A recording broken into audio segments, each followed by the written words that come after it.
Welcome to A Corporate Time with Tom and Dan. I'm Tom. I am Dan. Samantha, our producers here. Hello, Sam. Hello. So the hurricane party's coming up May 27th. Yeah. The legendary hurricane party. Yeah. Tons of stages, tons of bands. Yeah. And they got the punk rock. They got the ska. And one of those bands is the Suicide Machines. This is like punk rock royalty to have this particular gentleman on our line right now because you and I were adding this up yesterday, and dare I say that you and I have heard his music more than any other music we've ever listened to because of Tony Hawk. I've probably heard Suicide Machines a billion times. On the line with us right now, Jay Navarro from the Suicide Machines. Jay Navarro and the Traders. What's going on, man? Hey, I always turn the music off in the game. Really? I was going to ask you what that meant to you and your band because I honestly, man, like I can still hear the beginning kind of hit of New Girl, and it like I get my thumbs get itchy, ready to start skating. Like, as a skateboarder yourself, what was it like being a part of something like that? It is. I mean, that was pretty awesome. You know what I mean? I had met Tony on the Warped Tour previously a couple years before. He was really cool. And, I've been skating since, I think, 85 or 86. So it was super cool for me. You know what I mean? So, Jay. There was no question when they asked. It was like, will you do it? You're not getting paid. Yeah, of course. Oh, so you did not get paid at all? You did get paid. Well, the documentary is really good about the game. Yeah. I was going to talk about that. Good. Jay, did you watch the documentary? I did. So it's fascinating to me because obviously when you probably agreed to have your music on the game, you probably didn't know it was going to blow up to how big it got. And really it was like, I remember when I was in high school and college, like that's all we played. Yeah. It was like it defined a generation. With the re-release, it's getting dumped into people's veins again right now. And the amount of time people heard your music and all that whole soundtrack over and over and over as they played, did you notice like when it started becoming gigantic? What happened? Yeah. Like, I'm curious. Did you start to see Could you an uptick? quantify that at all? Yeah. Yeah, man, it was weird. We've already been a band for a long time and toured a lot, and we'd sold records and people were coming to our shows. But it went from 500 or 600 people a night to like over 1,000 a night. And I was like, what the heck's going on? And it definitely, I really think it was because of the game.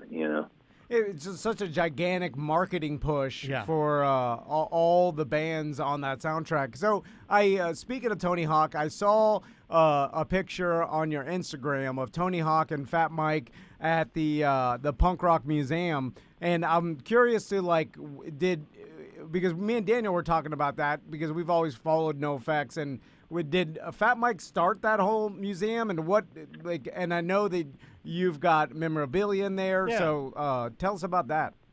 Yeah, it was Mike, Lisa Brownlee, who's an old school OG. Man, she's worked for a million people from One Man Army all the way up to Warped Tour to Justin Timberlake. You know what I mean? Wow, or not Justin Timberlake. I don't know, one of those pop star people. Yeah, gotcha. Right, but old punker, and then Vinny, the old drummer of Less Than Jake, was kind of part of it too. And I know I'm missing out on a couple of people, but they emailed me, and I thought it was like a joke, like what? Punk rock museum? That seems like the exact opposite of what you'd ever want for punk rock. I thought it was a joke because I saw the article on April 1st, and I was like, well, this is clearly a joke. I think it was all by design, but so you guys are in there, right? Yeah. They asked me for stuff, and I was like, I don't know. We don't have anything cool. I don't know.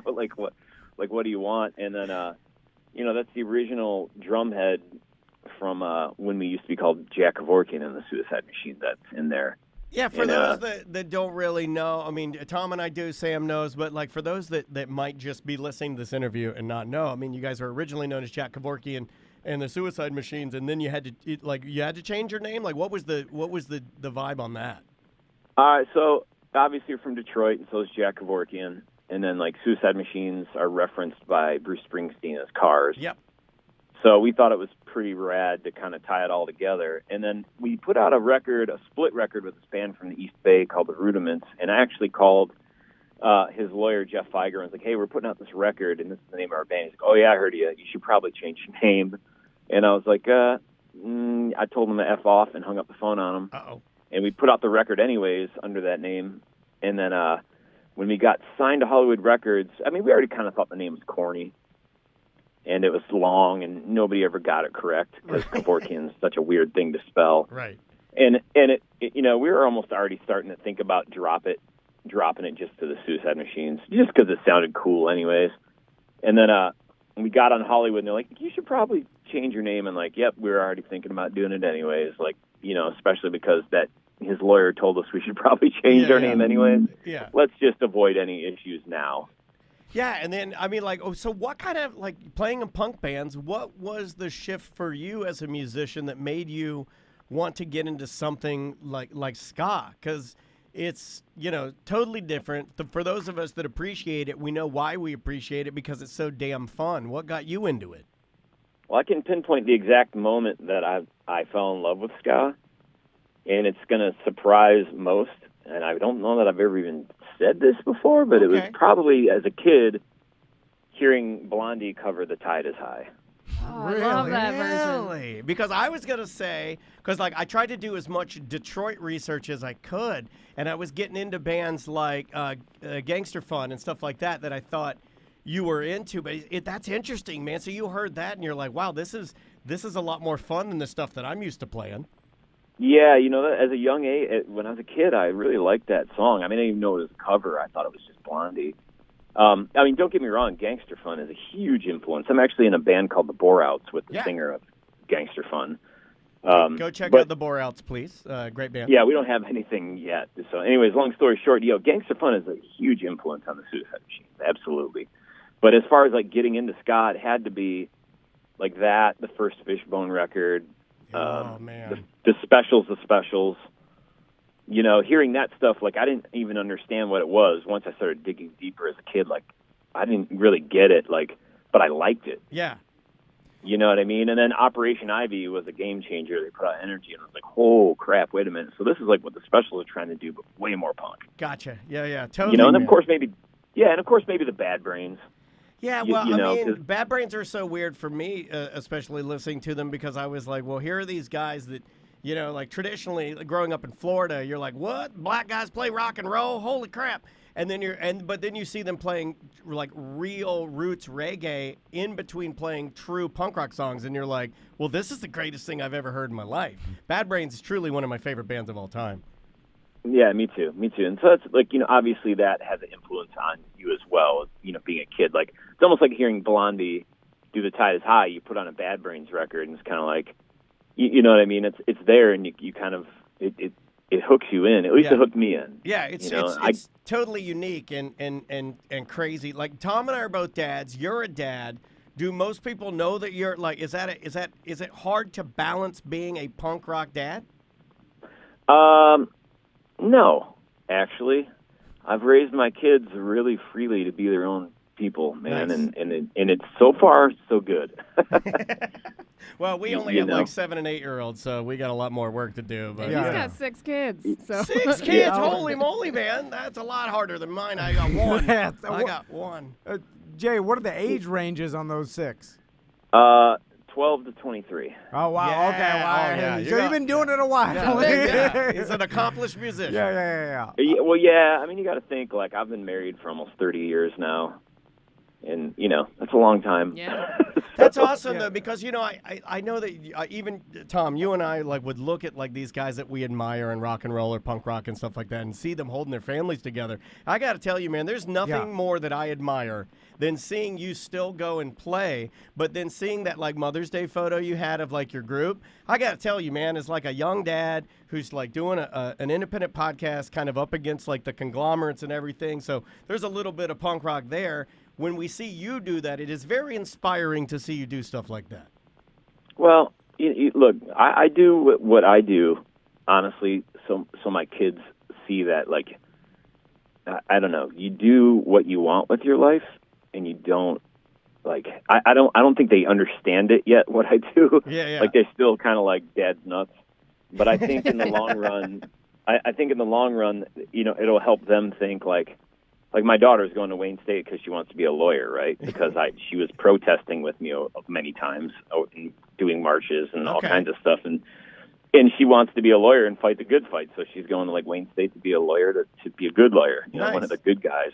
Until someone offers her millions, probably, right. and one of the evil ones, right? But like, I want her to, I want my kids to see that, like, oh, you don't have to, like, especially in Detroit, you don't have to go work for the auto industry, or you know, you can do whatever you want. Like, you know, yes, you might have to suffer a little bit. Like, I work a normal job, but they don't see me giving up on what I consider, you know, my lifestyle or my art or my culture. Sure.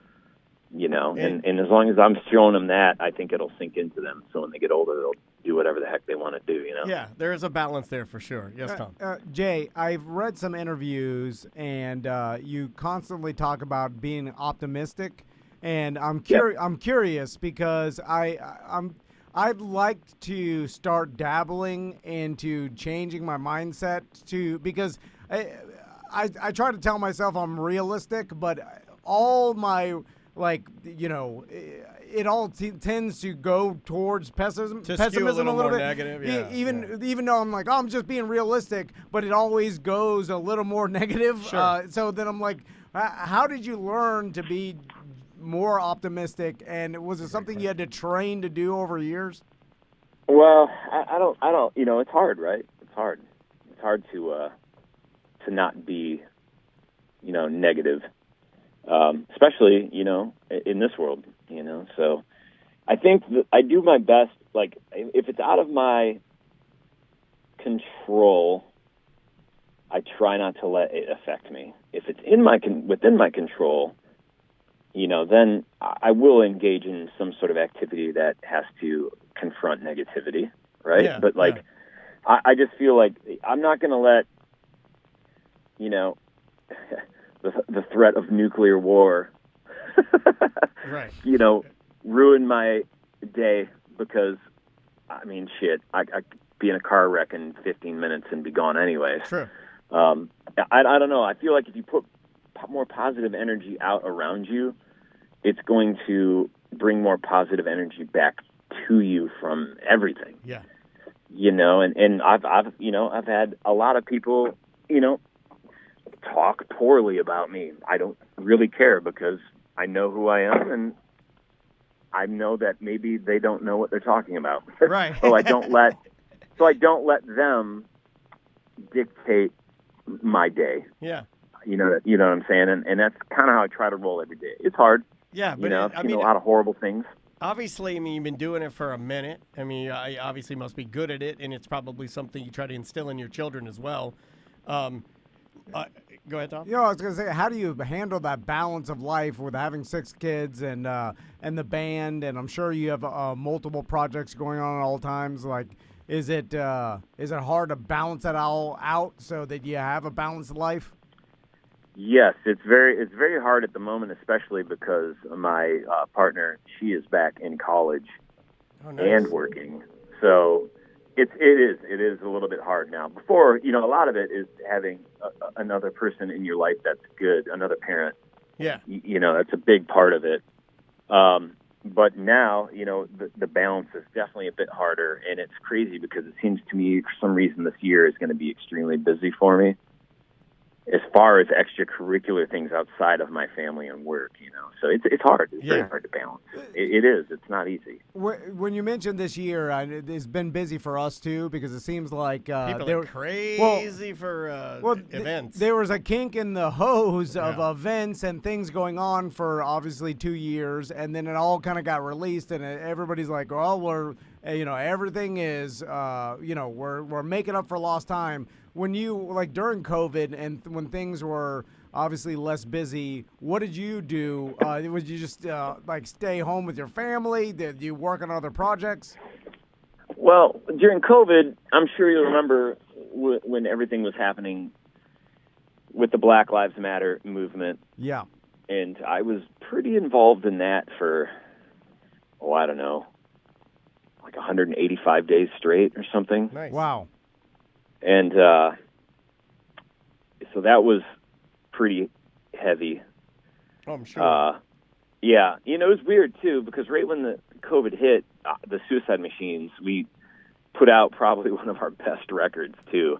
Legitimately, like, the first week the world shut down. Oh, man, yeah. Yeah. We were super hype, and, like, Fat Records was really behind it, and then I was like, oh, COVID, Yeah, and we watched it just in a smaller scale around here, just small restaurants that would have grand opening the week before the NBA shut down, and you knew that those people were done. It was bad timing. I'm sorry about your record, but it gives us all the ability now to go back and revisit it, you know what I mean?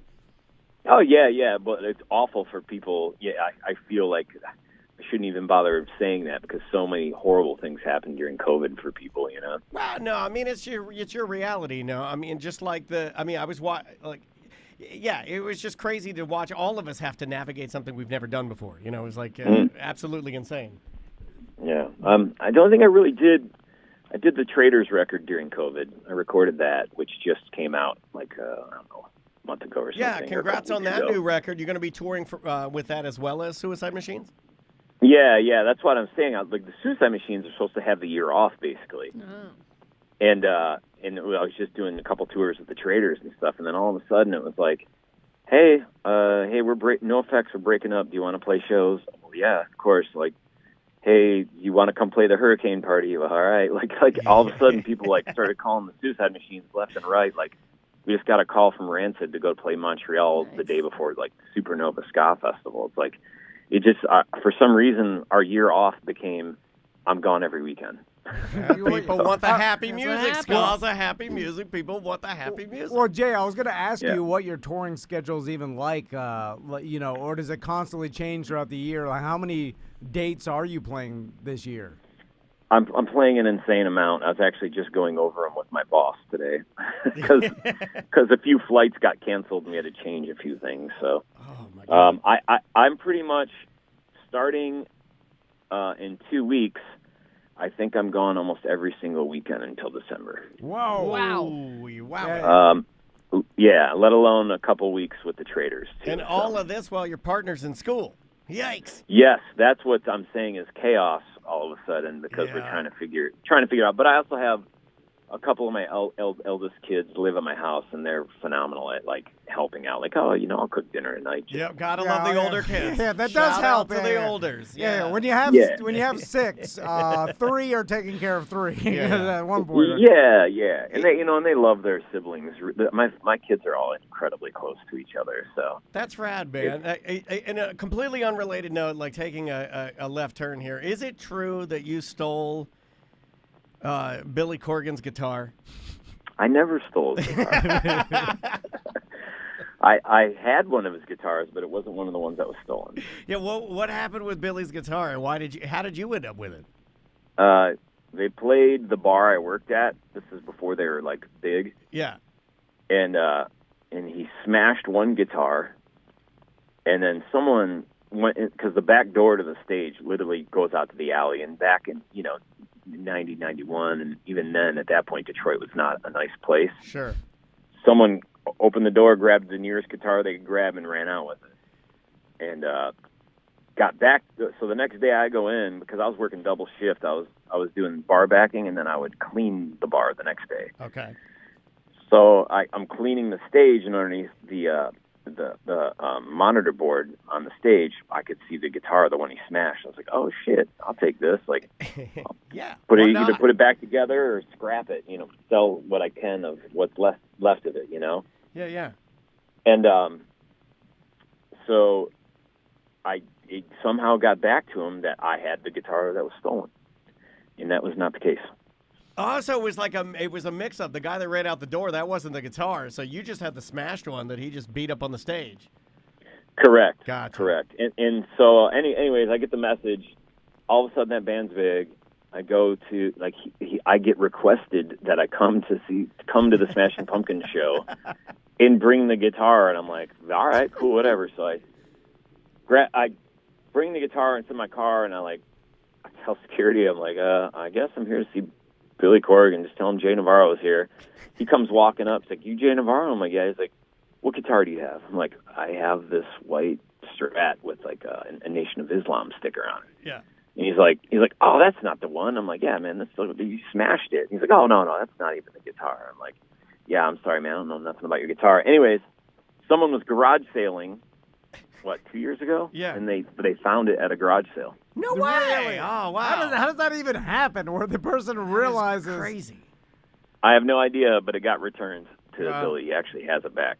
Oh, that's And the irony is, here's the small world that we live in. Okay. My guitar player for Jay Navarro and the Traders makes Billy Corgan's signature guitar models. Oh, those are great guitars. I know exactly what you're talking about. Well, yeah, he owns Reverend Guitars. Oh, those are great guitars. Yeah, wow, crazy. Funny. It also leads credence to the players in your band because those are damn fine guitars. Jay, we appreciate the time today, man. Yeah, man, I've been playing them forever, so. Well, Jay, thanks for talking to us. Again, the Suicide Machines will be at the Hurricane Party May 27th. Yeah. Get your tickets, drinkatwestend.com. Get them and go see them. Yeah, get your VIP tickets. That's the easiest thing to do. Jay, we appreciate it, and we'll talk to you again soon sometime. Yeah, man, say hello at the party. Absolutely, Yeah, man. We'll come say hi. That is Jay Navarro from the band The Suicide Machines and Jay Navarro and the Traders.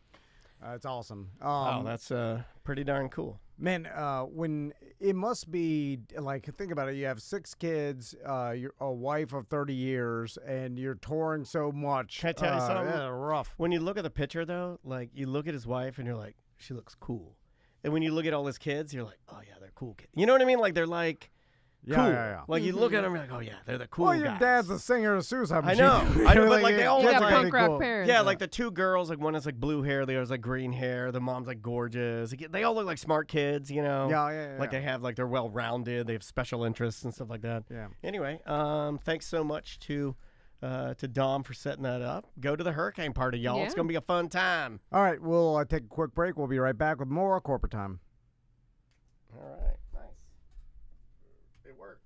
We did it. That was good. It was. Who's next? So now we can do a generic. What was that? That was Wednesday 1. For the 17th? Yes. And we have the third Yes. one. We have 3. Okay. What are we doing now, T? So we can either do Wednesday 2, which would be 19 to 20 minutes, or Wednesday 4, which is only 10 minutes. Let's do Wednesday 4. Okay.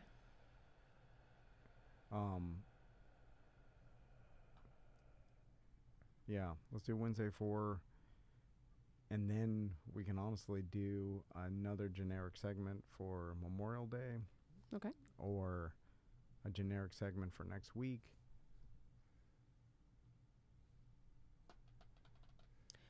Yeah, since you like to keep it closer, maybe we do a generic one for next Thursday, and then we can record some extra next week for Memorial Day, so it's a little closer. Yeah. Sam, check out this new show on Tubi. Space Pups. Yeah, my friend produced it. He wants to know if we want to talk to like the director. Yes. I'm like, fuck yeah, we do. We're all about Space Pups.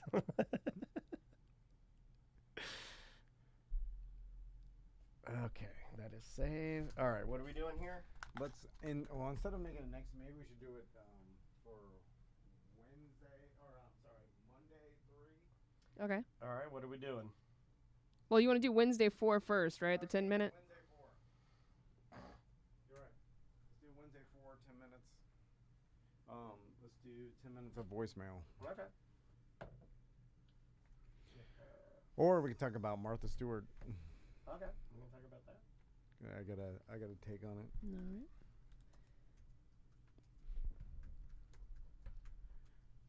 Or bring up a picture.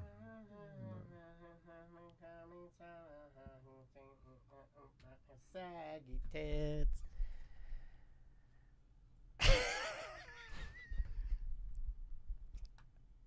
You want to start? Yes. This is 10 minutes. Yeah. And 3, 2. Welcome back to A Corporate Time. So, I saw this all over social media, and I thought it was fake. it's Martha Stewart. That's funny. Yeah. I thought it was fake. She is on the cover of Sports Illustrated Swimsuit Edition. At 81, she is the oldest swimsuit cover model of all time. I looked at the picture.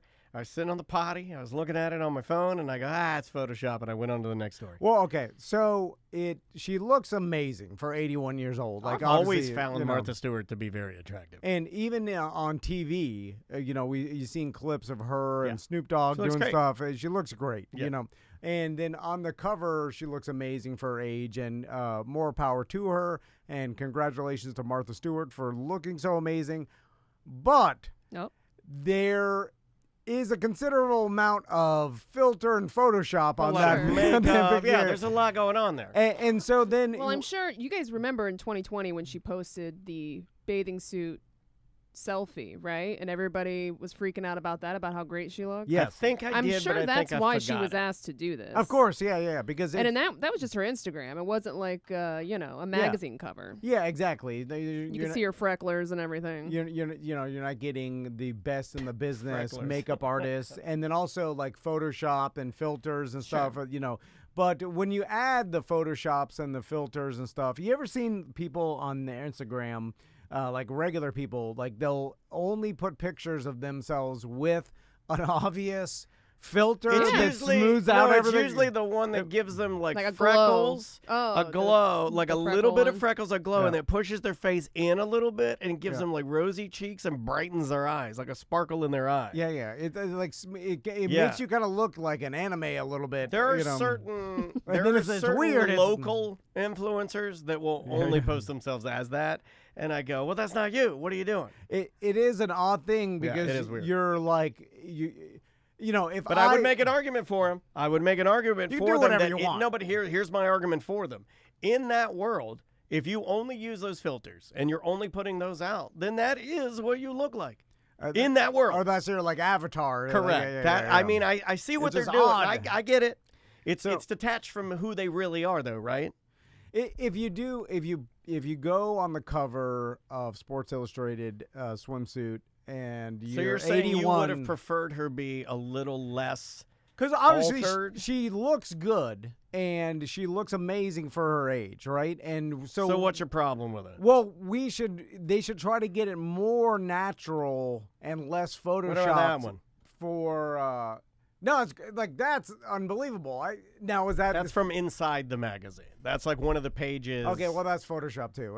They all are. Yeah, they all are. I mean, like every Can photo they make that's it a in little print, less photoshopped, and so therefore it's a little bit more realistic? The answer to the question you're asking is no. They cannot. Because if they did that, it's not as impressive. It wouldn't be. Well, there's a balancing act here, right? Between them being, she's 81, au naturel, look at her, she looks great, and her truly being the cover model. If they made her the cover model with zero airbrushing, zero photoshopping at all, what does that do to the bottom line of them selling?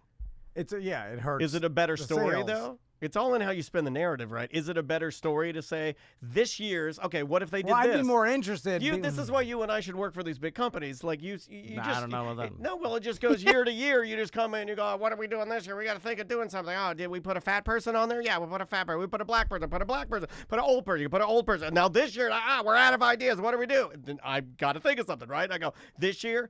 Every picture in the swimsuit issue, no Photoshop. It's an all natural. No Photoshop was used in this magazine. Boom, there's our hook. We sold it. But that's what you do, right? You got to have a hook. This is the hook. This year's hook. Maybe is people whole. don't want that though. Like people I don't want. think people do the fake. Yeah. Because it kind of takes away. What if it's just makeup? What if it's just like makeup and posing? See, at least it's more real. When you start airbrushing and photoshopping the actual picture, then it's like, well... But they do that to every print ad has... I know. All of them. But it's like,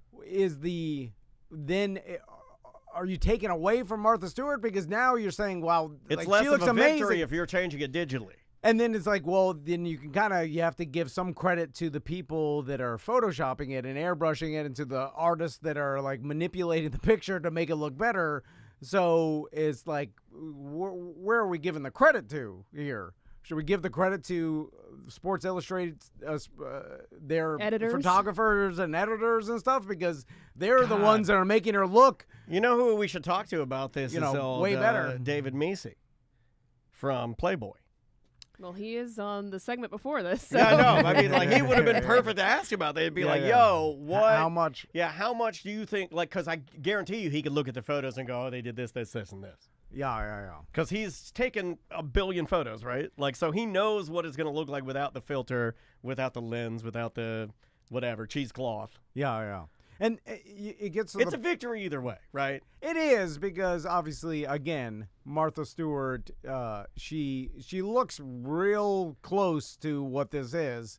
I mean, in real photo life, right but here, she looks 50 years old. Yeah. Yeah, it's amazing. Again, I It's feel like crazy. I'm being negative, but I'm not. I'm just asking I feel a like question. we're taking away a little bit from her. I But think you're being more negative to the publication, not necessarily to her. Yeah, no. She looks how she looks. Yeah, you can't take anything away from that. And she didn't airbrush it, or right. She can't airbrush herself. Yeah.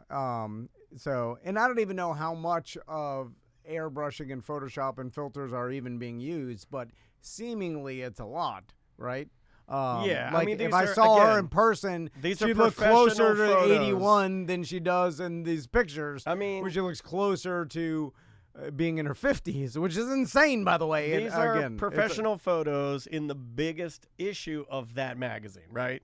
Is there an issue bigger? It's a dying media form, right? Yeah. Is there an issue for Sports Illustrated that's more important than the swimsuit issue? I think that's their biggest. That's probably their biggest. So even though guaranteed it's airbrushed because it's their biggest issue. Yeah. There's no way they're going to do a non-air until they get there. Until they get to the point where they're like, this one is no airbrushed. How many people? Okay, I know 0 people that have any sort of interest in the Sports Illustrated swimsuit issue. As a young man, I know when it came out, in the 90s. As a young man, when it came out in last middle school years, early high school years, I would get on my black and white checkerboard Peugeot BMX bicycle. I would ride it with my own money up to Eckerd Drugstore. I would go inside. I would reach in the back, not in the front, because the front one had been fingered. And I would get a fresh copy of the Sports Illustrated swimsuit magazine. I would purchase it. I would keep it in the bag. I would ride home. I would go directly to an area outside of the realm of my parents, and I would stare at it incessantly for hours with my friends. Yeah. Pass it around. But I'm saying nowadays, it's more basically social media imprint, right? Like they just release a story so they can get the Twitter hits. This is the big no one's someone getting the magazine. There's like a promo video of like behind the scenes of her at the shoot. They should have had her cooking in the swimsuit. I mean, she doesn't look totally different. Yeah. So again, there's makeup. There's I mean, she looks good. She looks amazing. It's just when you see the actual final cover picture, it's like, wow, God, it's got to be touched up completely. Of course. Where's so is she the only model? Is she the cover model? She is the cover model, yeah. Was this a secret that they waited until today to release, or did we know about this? I didn't know about it, but I don't follow Sports Illustrated. I feel like it's just sizzling a little bit because a lot of people are like me and thought it was fake. I'd like to see, and maybe there already is one, a documentary on Martha Stewart, because what a interesting, like gotta be, right? Interesting life, right? Like she served prison time. Done it all for 9 months? Like she was in prison. I think so. And that's crazy. The ultimate highest level of success in her field too, right? She's been to the absolute tippy top of what she's wanted to do. Yeah, Netflix is making one. And imagine this lady serving 9 months in prison. Like, this lady was stinking rich and known for, living that, magazine lifestyle where, you've seen her house and, now she's on the cover of Sports Illustrated swimsuit. Her dining room table is the most immaculate dining room table and set with, you know what I'm saying? So not only you're rich, but you're also used to the lap of luxury. Yeah. And then you serve 9 months in prison. She's in a white-collared prison, but still, well, she that's served, rough. She served 5. Or 5 months. Well, no, 5 months in a prison for women called Camp Cupcake, and then she served the other 5 at her home in New York. Okay. I'm guessing Camp Cupcake was not that hard. Right.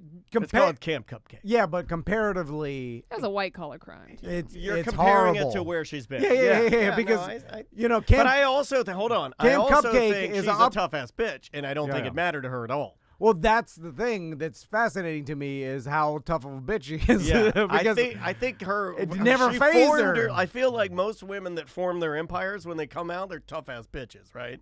Oh yeah, like you can't mess with them. And it didn't seem to stop her very much. Like, she came out, and then she was like, screw it, I'll just hit the ground running. Yeah, and I'll use the fact that I was in prison and kind of make light of it. Well, that's right? smart, right? It's smart. Yeah. That's a smart way to do it rather than hide it, rather than be ashamed of it. I'd be ashamed. I'd be hiding. I'd be like, don't talk about me. I was never in prison. I was never in She's prison. like, I did my time. Yeah. And so that's fascinating to me. It is. It's crazy. Crazy well, they're making rich one, lady. so All right, I'll watch get one soon. Well, good on her. I'm surprised there's no nude photos of her. I don't even know how Martha Stewart started. Me neither. She was a model. She started out as a model. Yeah. Well, it makes sense. She's gonna end as a model. And then she just lent her name to particular like clothing and like homeware brands. Like, don't know. Guess we gotta wait for the documentary. I mean, I'm sure there's stories. There's on her, a domestic goddess part of her, right? Like that whole like becoming a cook and becoming like sort of a homemaker vibe. That's like, I don't think that's a new thing, you know? Like, no. But she was able to market her name to tie it to, like, that's how all these billionaires, like, what's her name? One of the Kardashian sisters or whatever, and they all got, like, just start lending your name to particular makeup line and brands. And what's the billionaire's name? That turned out to be kind of muddled, where she wasn't technically really worth that much. I think it was Kylie. Kylie, yeah. Oh, yeah. Kylie Jenner. And so, but that's where all the money came from. It was on the merchandise and tying her name to it. I think Martha Stewart did that as well, and then just tied her name to all these plates, and then and then they make them all in China. Couch covers and pillows, throw pillows, tiny little blankets. Yeah, all these. It's all made in a factory in China, and little then she puts her name on it, and then marks it up 400%. And she actually was a stockbroker. Martha was? Yeah. Well, there. Before a model? No, she was a model first. She did modeling to help herself pay her college tuition. And then in 1967, she began a second career as a stockbroker. There you go. That's what got her in jail. Hey, she's fine. She's fine now. Listen, by the way, a lot of people do what she did, and she just got caught because she's 100%, famous. Yeah. Tons of people do. Yeah. I think what would you say of people that in that industry, insider trading, where it's all God, I it's can't gray, even. like 10% of everybody. I don't even know how to guess stats anymore. I saw a stat yesterday on an article about Airbnbs that said 2 out of every 4 Airbnbs you stay at have cameras hidden in them. No. That's what I saw.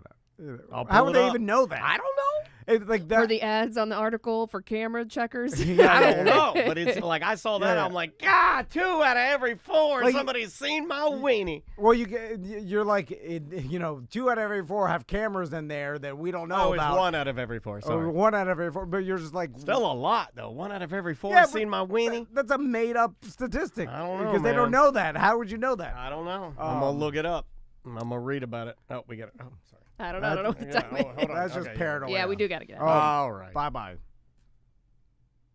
Got it? Okay, that is Wednesday 4. Perfect. What's next? And did you want to do, what'd you say, next Wednesday? We could start off with next Monday. Okay, Monday. Just so we do it in chronological order. I don't jump around too much. We could just do Monday 3. Do a generic voicemail.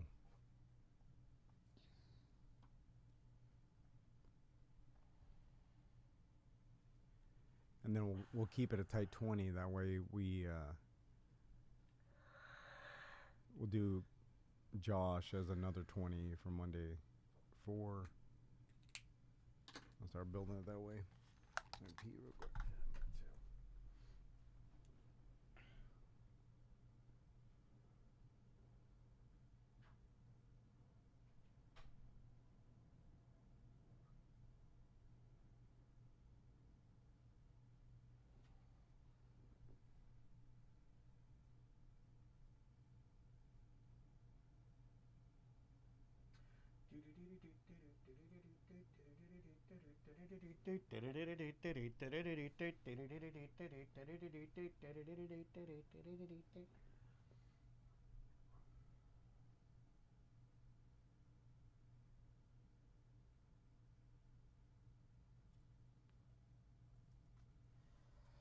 I emailed 2 of these app companies weeks ago, and then used their portal, and then used their email addresses to email them, and nothing. And then I waited until last week to find one more follow-up email, and neither of them got back to me.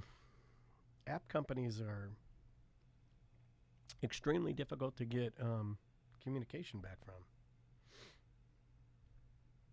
Whopper, Whopper, Whopper, Junior Whopper, Triple, Double, Single, Whopper, Whopper. Yes, there's a big controversy over who actually sings that song. Really? Yeah, because nobody actually knows. When you look it up, it just says Burger King. And then It struck me as being like a cool, young... Well, they thought it was the actor Sam Richardson, and he's come out and he's like, it's not me. Yeah, so I don't know. It seems like a young, cool Chance the Rapper-styled youth singing a fun song.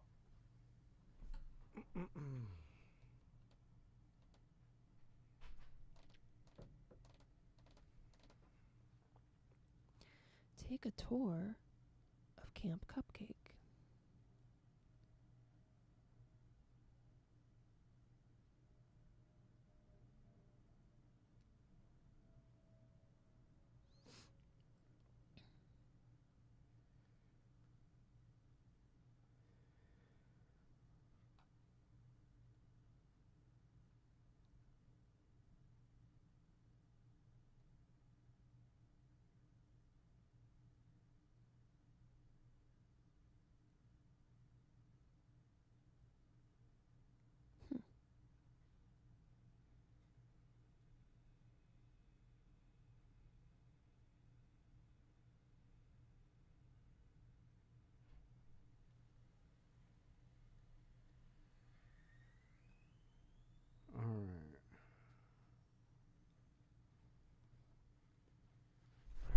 Doing here? Just a generic voicemail for Monday 3. Okay.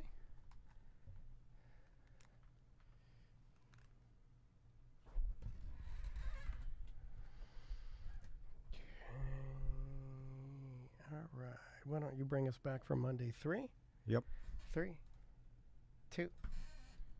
Welcome back to A Corporate Time. If Fringe is still going on right now. Yeah. It ends on the 29th. Get your button. Go to orlandofringe.org. You can get your button. You can find out when the show times are for any of the hundreds of shows that'll be going on that you can pop in and check out. And yeah, man, Orlando Fringe goes on May 16th through the 29th. So just go there. But again, you got to have your button first.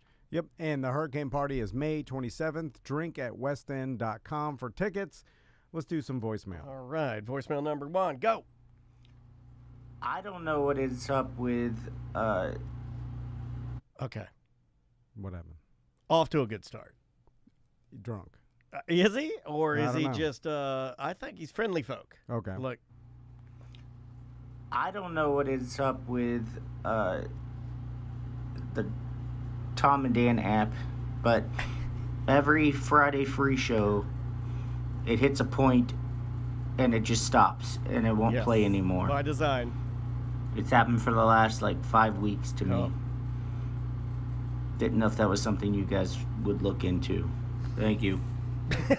Thank you. He was nice about it. He was very nice. I'm Sir, looking at it. We've got a lot of issues. Tom was just in there. He He's had been he looking had at it for a while. Tom had the Oh, hood up. God. He's in there poking around in there. Okay, so if you're having problems I feel bad for you, listening son. I was to going the to say Friday it too. show, I was going to do it too. you could always listen to the Friday show by searching A Mediocre Time through your regular phone app that plays podcasts. Just go to Spotify. Spotify. Just go Or to Spotify and type in A Mediocre Time with Tom and Well, Dan. Apple Podcasts or Google Play Sure, or yeah. Google Google Podcasts Podcast now. will now, those apps are pretty tried and true, and they've got the money to put behind. The problem with our app is that we don't have the money to keep pouring into it to fix the problems that usually get broken by new Android phones coming out. Yeah. and it's a constant battle, and we've been debating it for years whether we start dumping more money into it. We're trying to figure something out. We're trying to find the right company to help us with it. This is just like Tom and Dan Polos. Give us 5 years, and we'll have it sorted out. And we may abandon, like I think about abandoning it, like the whole thing, but the problem Abandon up!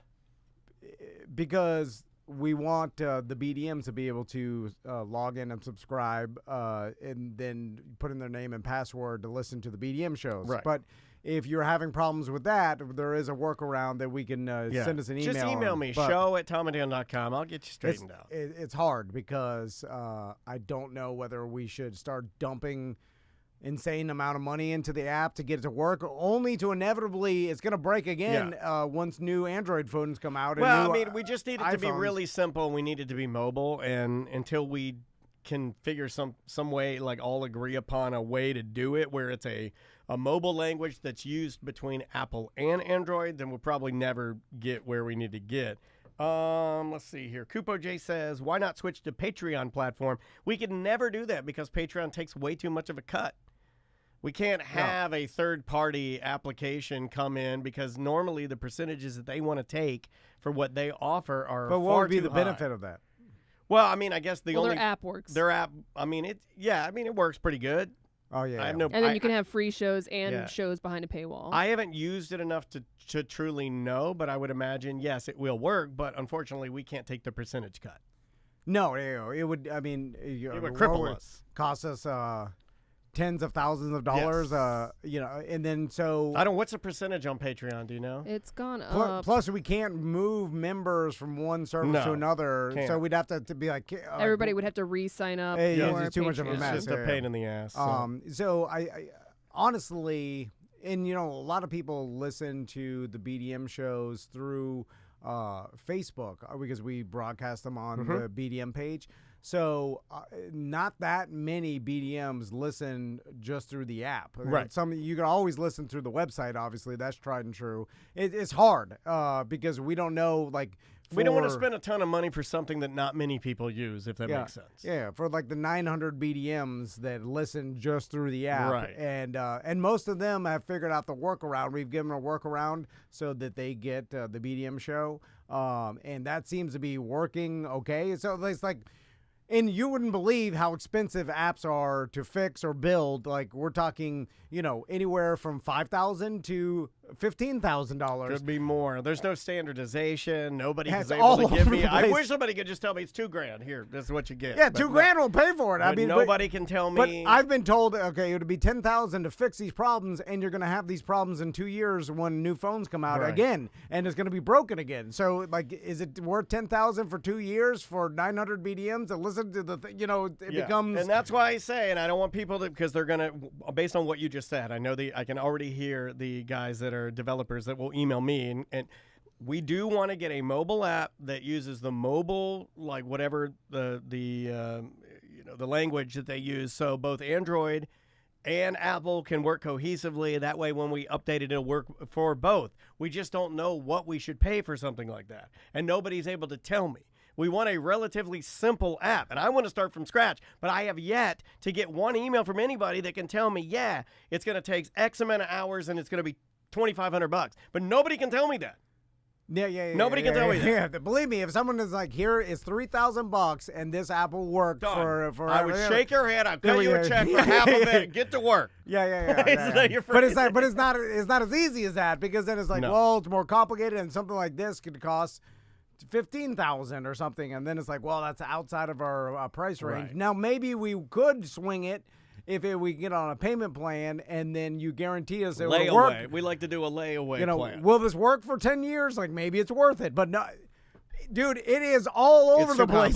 Some people are like, this is easy. We'll do it for trade. And some people are like, this is too hard. 10,000. Some people won't even email you back. It'll Those break are the tomorrow. last two I'm dealing with. These guys won't even email me back. And then some people are like, this is how you do it, but I can't do it. And I don't know anybody who can. So I'm like, all right. Well, what does that do? Anyway, it's complicated. Plus, I don't know anything about it. No, and me that neither. makes it worse. It's zeros and ones to Like, me. I don't know what to do. The fence, like my fence, if someone gives me a quote, like here's how much it is to put the posts in the ground and then take these fence panels and screw them to the posts in a straight line. Yes. And then they give You me would a quote. understand that. Yes, I'm like, okay, you drive here with materials in the back of your truck. You got all the posts and stuff. Then you leave your grandma in the truck with the air conditioning running. Then you got, you got 18 Coors Lights and a cooler. You got some workers. They may or may not be on pain pills. I know how it goes. I know how it So goes. like I can get an idea of what they're doing. Are app builders, do they eat pain pills while they're I don't know. coding the app? I don't know. Because then you're like, this is $10,000, and I'm like, okay, well, I don't even know what it is. How much typing are you doing? It's a nothing. I'll give you Is $10,000 it 3 days for the of fence. typing? Do you have to copy the words? I'll I don't give know you- what it is. Tom, I will give you $10,000 for the fence because it's tangible and I can understand it. $10,000 for what? Something floating in the air?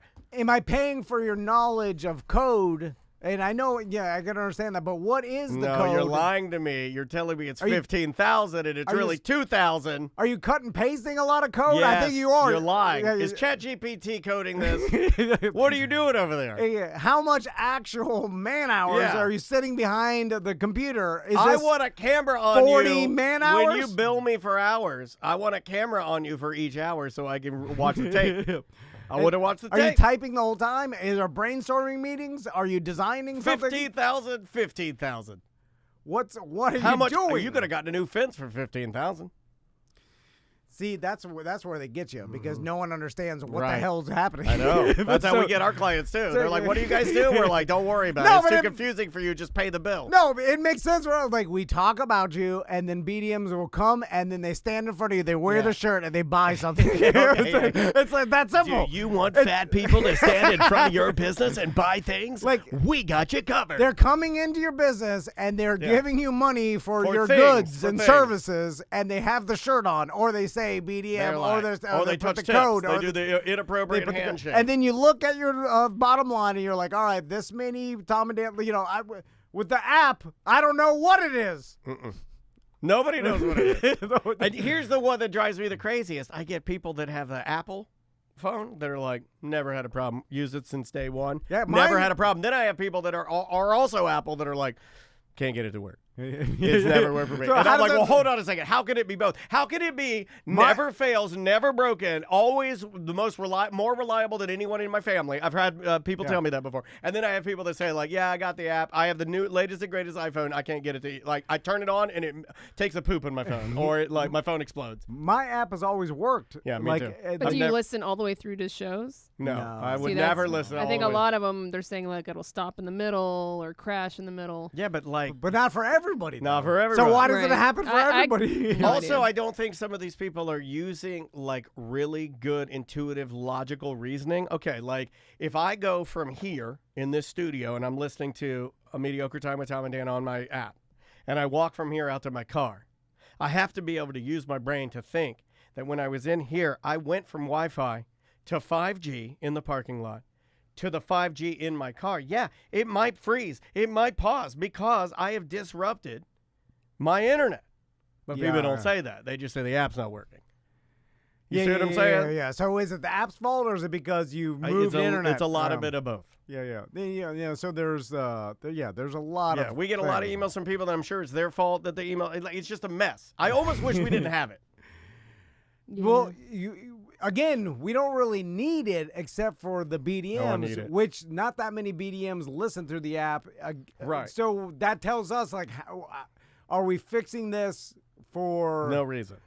a small amount of Right. people? That It's like knee-jerk reaction to one email. and sometimes it's not even what they're complaining about. It's the BDM shows. They're complaining about the AMT shows, and you can get those with a bunch of. I don't different even know where you places. can get those. What the AMT? AMT. Oh, yeah. Anywhere. I thought you were so. Yeah. Apologies. No, I thought no, you were no. talking about ACT. That's another reason to get the app. ACT you could download through Apple Podcasts, through Google Podcasts, True. and Spotify. True. It's on every Stitcher. it's on every app. Anyway, All right. that's it. a Nothing will change. Good bitch section. That was a good one. So, That was a good one. No solution. Yeah. Got a lot done there. Let's try. I wish I had a gavel. I'll get Do you you one. want one? I wanted to hammer my I gavel. bought my mom a Judge gavel. Tom Van. I bought my mom a cherry 100% cherry wood gavel from the Supreme Court in Washington, D.C. when I went there. Oh, you should have brought it here. I'll bring it to you. I kept it. Okay. After she died, I brought it back to my house. Okay. And I will give it to you. It'll be Tom's gavel from my mom. And on the outside of it, it has a steel band on it, and it says Supreme Court of the United States of America. Pretty cool, right? It's a real gavel, too. It's kind of ridiculous that... I bought that. It was like $70. No judges I took use that, every bit of money I owned to buy that gavel. No judges use gavels? Is that what you just said? They use gavels. They still do? Yes. They still 100% hammer it? they do. Yeah. Really? They still do. Yes. Yeah, it's a dumb question. They still do. Is it a dumb question? Yeah, hundreds daily use. Every they don't have day? digital gavels now. They're not like hitting Yeah, but why do they even have to start smashing it? Well, Just They don't quiet? smash it. They just give one good tap. Sometimes they just do it for formality to start proceedings. To start and end proceedings. Yeah. But there's kind of a It'd be like weird other thing podcasters saying he doesn't still wear an American Idol polo that he stole from a Real Radio 20 years ago, does he? Look, of course they still use gavels. What do you think they do? Do they just go, hey, it's time to start? Well, you got the bailiff, and he tells everybody to all rise, and the judge comes in, and then they're like, please be seated, and everybody sits down. They're pretty, like, why do you have to bang the gavel for? When things get a little too crazy. But how often are the things getting crazy? I don't Have know. you watched Jury Duty yet? Yes, I finished it. Okay. I've heard. Well, he was trying to give him the gavel at the end. I didn't finish it. Have you guys seen that new show, Court? No. Oh, I think it's like a version of, it's on Reels. Reels is trash now. Reels has gone all trash. And now it's like people acting out in court. And it's the whole show. Like people pooping their pants. Yeah, it's reality. It's like people pooping their pants in court. People like trying to grab the judge. That kind of stuff. Oh, yeah. Oh, I love a good grab the judge. What is a traffic court? Because that seems to be the. I think it might be. Have you been to traffic court? Once. I've been a couple times, and it's I've only been one time. You look around and you're like, I am part of this. Like it smells bad in traffic court. Traffic court has an odor to it. And then you try to look down on everybody around you, but you have to be honest with yourself and say like, well, I'm here too. So how much you can lie to yourself? Can I look down? Like. Right? You could lie to yourself and be like, well, I was here because of a formality. Or like, I made one mistake. I can't lie to myself.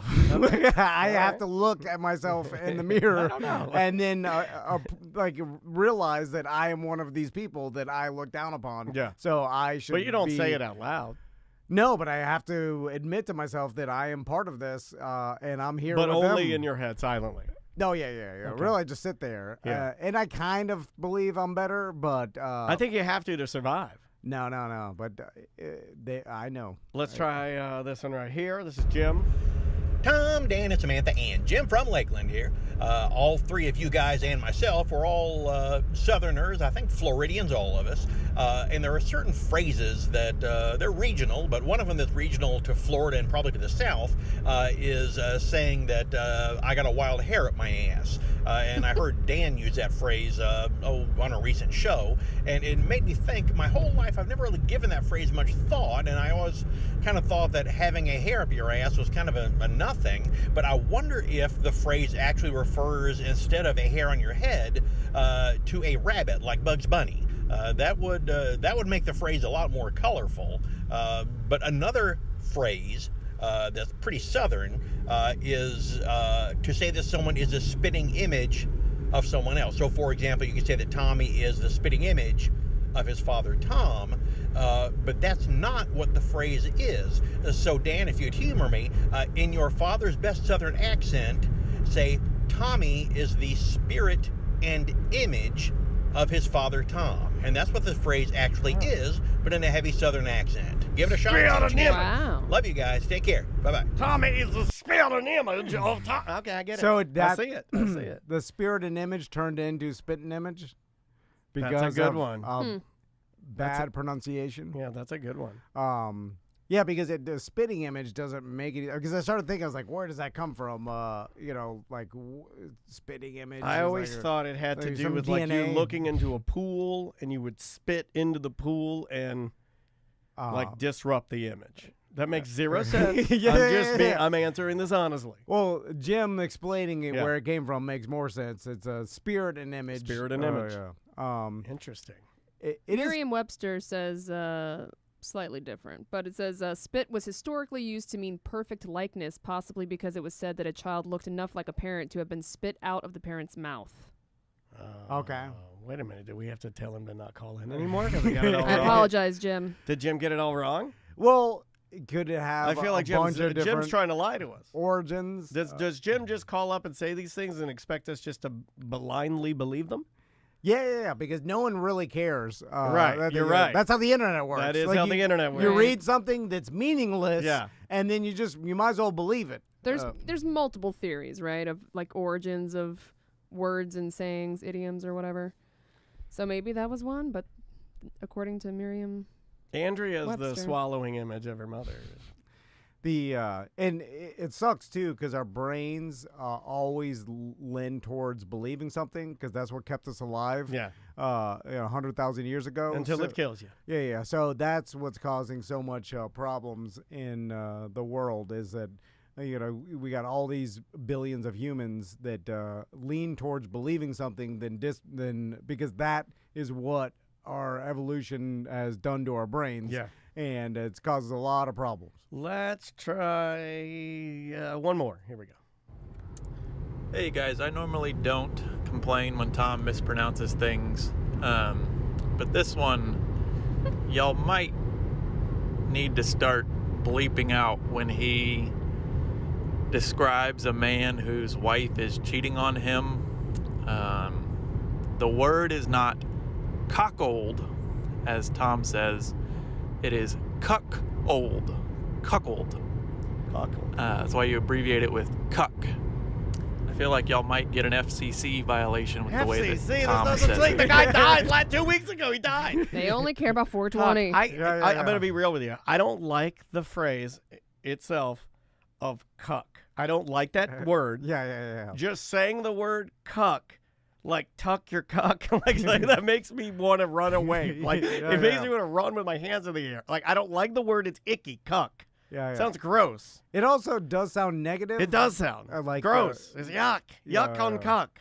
That's what I say. I can't. I don't like it. I don't like the word. And what does it mean? By the way, it means a demasculized man. It means a man that has been. What does it mean? No, it's like a guy that wants to watch his wife bang another guy. Okay, I don't think he wants to watch that. A male who unwittingly invests parental effort in juveniles who are not genetically his offspring. That's That's a one definition. definition. Hold on a second. Well, that's not what I thought. That's not what the video is. something different. That's not what the internet says. This is the internet I'm looking at. That's not my internet. Hold on a second. Another one says a man whose wife is unfaithful. Okay, a wife who cheats. Yeah, but he's got but also he's got to be a willing participant. No, right? Well, no, I no, think that's that's the been new. that's the kink of that's it the all. Dr. but I don't- Bob. That's okay. you've been watching too many Yeah. videos. So you could be cuckold even if you Yes. don't know your wife is cheating on you? Yes, absolutely. Okay. A man is cuckold when his wife is unfaithful. That is okay. I believe that is the accurate. The official. Well, there Right. should be a different term for it when you're Dr. Bob. videoing You're it. Dr. Bob. Because then you're seeking it out. Yeah. Like that evangelical priest or whatever it was. Yeah. I What think was not his a name? priest, but Jerry Falwell Jr. Oh, Falwell. He Like, loved it. He's Yeah, like, well, oh, cuck it good. well, he's setting it up. Oh, he loved it. So I feel like that the guy that doesn't know and the guy that's setting it up, there should be they can't be both the same thing. Because one, I see what you're saying. one One is wants like it. he's being cheated on. The other one, he's like, oh, I this is think, the greatest. I think the term's been bastardized by Yeah. porn. Yeah, you're right. It's like I guys, only know the porn one. Well, it's like That's you know, what I believe. originally stomping it, like when a girl stomps them. Yeah. That should be bad, right? Yeah. It should be, but it's yeah. not. But if you like, Right. If you seek it out, it's not really like she's stomping them. You're I stomping don't know them how good. much we could say here, but Just you know, there's dance around the scat man, right? The song. And, Yeah. But Yeah. then there's that yeah, genre as well. Yeah. There's people- multiple meanings for Yeah, things. well, and it No, could be something horrible, or if you're into it, it's the best thing alive. Right, exactly. Oh my God. But with those, like I feel like the cuckold, calling someone Good job. You cuckold, said it right. and if their wife or girlfriend's cheating on them, It's too harsh. and they don't know, and they don't like that. Like if Andrea And were calling cheating it- on me and you came in and you're like, yo, man, you've been cuckold, I would try to slap your face. I'd be like, I've never been more insulted. Well, because then you're labeled a cuck.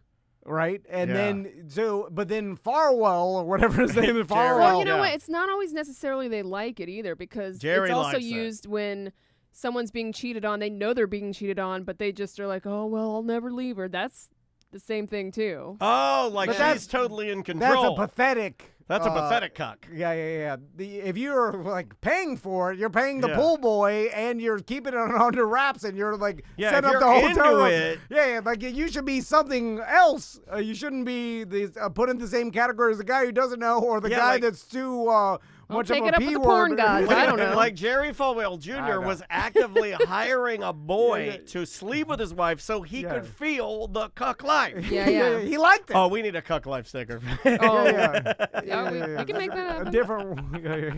It's a whole thing. Nobody would put that on their car, though. I would, just for fun. People like it. That's a whole. Yeah, Jerry likes it.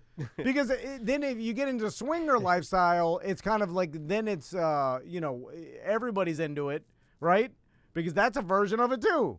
Because now you're swinging, and then you're a lot of those people. I just want her to want her to feel pleasure. And I don't want her to. I don't want to deny her pleasure. Well, that's part of the whole thing on the videos. I watch them. Yeah, we know, man. Apparently, it's there. Okay, and give him the gavel. Yeah, that would be a perfect spot. That would. No, I'm bringing it. I'm bringing it in tomorrow, and I'm have to pry my mom's dead handprint off of it. A dead woman's gavel. We will be right back. That's a crazy segment. Any of that out about No, I don't think so. It's not a bad word. No, and he didn't. In the caller didn't. He didn't say anything you can't say. Where's that go? Monday 3, 5/22.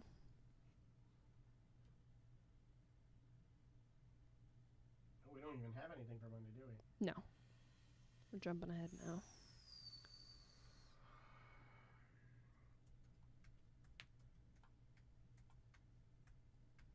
It's the 22 you said? Yes.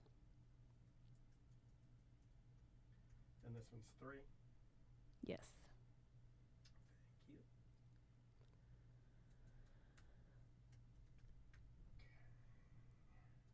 you. And now we got lunch, and then we'll be back with EJ. All right, Everyone's guys. favorite segment. Yeah, have a great lunch. You got nothing but great things.